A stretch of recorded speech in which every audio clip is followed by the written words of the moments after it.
देश के प्रधानमंत्री आदरणीय नरेंद्र मोदी जी ने किसानों के लिए बन बनाया था। किसानों को लाभकारी बिल था, किसानों के हित में था और 130 करोड़ देशों 130 के लोगों के हित में प्रधानमंत्री ने वापस लिया है। सरकार भारतीय जनता पार्टी की लोगों की सरकार है, देश के प्रधानमंत्री हैं, आम आदमी के प्रधानमंत्री हैं, उनके हित में फैसला लिया तो उनके हित में वापस ले लिया।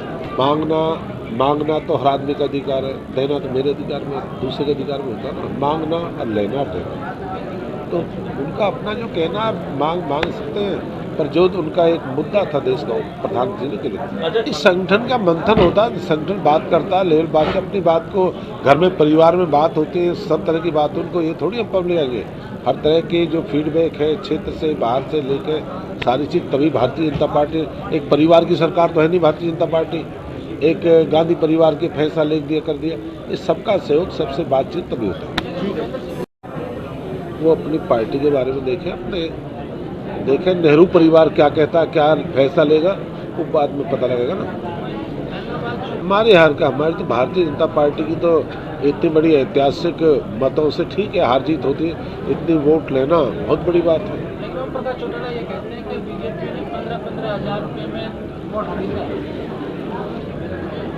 अभय सिंह जी सारे सवाल आज ही पूछ क्या नहीं कहते, क्या कहते हैं, अभय सिंह का अपना निर्णय है, उसके बारे में। अच्छा सर, ये कहा गया है कि हम किसानों को समझा नहीं। बार बार कुछ साथी कहते हैं कि परिवहन विभाग निजीकरण की तरफ जा रहा है। अगर निजीकरण की तरफ जाता तो 5000 कर्मचारी प्रदेश के मुख्यमंत्री मनोहर लाल जी ने 2016 में कंडक्टर ड्राइवर 5500 कर्मचारियों को बेड़े में शामिल करा। कंडक्टर हैं, ड्राइवर हैं, 19 मर्सिडीज बस बेड़े में, 150 बस मिनी बस ली, 809 बस अभी साधारण बस बेड़े में शामिल करी। इतनी बड़ी बसें हमने बेड़े में शामिल करी है। आने वाले समय में अभी नई वॉल्वो बस और 17 लेकर आ रहे हैं, मिनी बस और लेकर आ रहे हैं। जितनी प्रदेश में परिवहन की जरूरत है ज़्यादा से ज़्यादा बस चलाएंगे। ये जो परिवहन जो विभाग है कमाई का साधन नहीं है, ये गरीब का हवाई जहाज है। हर चौराहे पे, हर गांव में, हर बेटी को कॉलेज तक, हर गांव को आदमी को शहर से गांव तक पहुंचाने का काम करेंगे कि आम आदमी का सहारा है हरियाणा। प्राइवेट बसेज होते हैं, उनके जो चालक होते हैं जगह जगह नहीं रोकते, तो काफ़ी दिक्कत होती है लोगों को भी, महिलाओं को भी खास तौर पर, और खासतौर पर देखा जा रहा है कि घाटे का सौदा बढ़ती जा रही है हरियाणा रोडवेज। नहीं, हरियाणा रोडवेज कभी प्रॉफिट का सौदा नहीं रहा।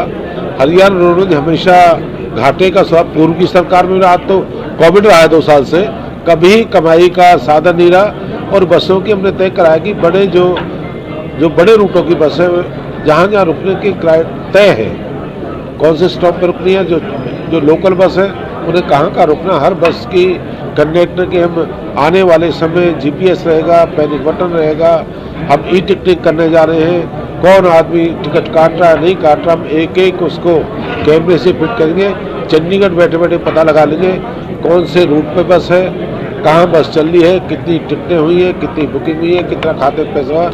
जो चोर बाजारी रही होगी पहले पूर्व की सरकारों में, हम सबको खत्म करें। अच्छा, आपने कहा घाटे में, तो घाटे से उबारने के लिए क्या कुछ होना है?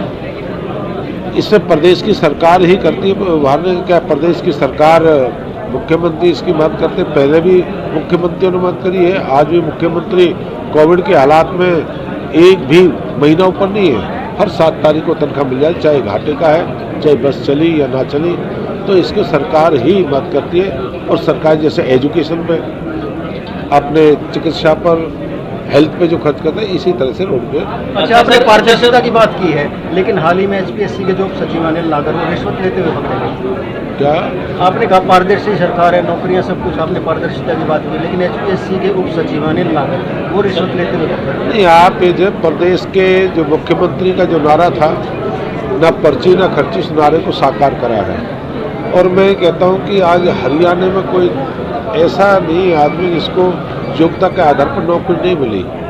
और जो जहाँ भी छोटे मोटे रास्ते हैं, मुख्यमंत्री रास्ते को एक को बंद करने का काम करा है, चाहे वो किसी क्षेत्र में हो, पॉलिटिकल हो, अधिकारीगण हो। अगर कोई इस तरह का दोषी करा है, उसकी मिले हैं, तो खिलाफ कार्रवाई होगी। और मुख्यमंत्री बड़े उससे कहा है कि कोई भी आदमी हो उस खिलाफ कार्रवाई हो, उसको करने। अपनी सरकार में ऐसे आदमी सारी जानकारी लोगों को मिली है, और इस तरह के मुख्यमंत्री जो नारा है साकार है।